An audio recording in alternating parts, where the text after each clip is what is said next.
champions ট্ৰফিত Bharat champion হোৱাৰ পাছতে দেখিবলৈ পোৱা গৈছে এনেদৰে নগাঁৱত আনন্দ উল্লাস আৰু দেখিবলৈ পোৱা গৈছে প্ৰায় 2 শতাধিক ক্ৰিকেট প্ৰেমী যুৱকে এনেদৰে দেখিবলৈ পোৱা গৈছে তেওঁলোকে আনন্দ উল্লাস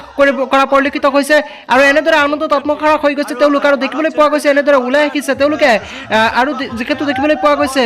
যে চেম্পিয়ন্স ট্ৰফিত ভাৰত চেম্পিয়ন হোৱাৰ পাছতেই দেখিবলৈ পোৱা গৈছে ভাৰতৰ প্ৰতিটো প্ৰান্তৰ লগতে দেখিবলৈ পোৱা গৈছে নগাঁৱত এনেদৰে প্ৰায় 2 শতাধিক ক্ৰিকেট প্ৰেমী যুৱক এনেদৰে ওলাই আহিছে তেওঁলোকে আনন্দ উল্লাস কৰিছে আৰু দেখিবলৈ পোৱা গৈছে যে ভাৰত যিহেতু চেম্পিয়ন হৈছে আৰু ভাৰত চেম্পিয়ন হোৱাৰ পাছতে দেখিবলৈ পোৱা গৈছে এনেদৰে আনন্দত আত্মসাৰা হৈ গৈছে এই সকল ক্ৰিকেট প্ৰেমী যুৱক আৰু দেখিবলৈ পোৱা গৈছে যে ভাৰত আৰু নিউজিলেণ্ডৰ মাজত যি চেম্পিয়ন্স ট্ৰফিৰ আজি ফাইনেল অনুষ্ঠিত হৈছিল আৰু সেই ফাইনেলত দেখিবলৈ পোৱা গৈছিল যি এক দুৰ্দান্ত প্ৰদৰ্শন কৰিছিল ভাৰতৰ খেলুৱৈসকলে আৰু তাৰ বিপৰীতে দেখিবলৈ পোৱা গৈছে যে নিউজিলেণ্ডে 252 ৰানৰ লক্ষ্য বান্ধি দিছিল ভাৰতক আৰু 252 ৰান অতিক্ৰম কৰি 254 ৰান কৰি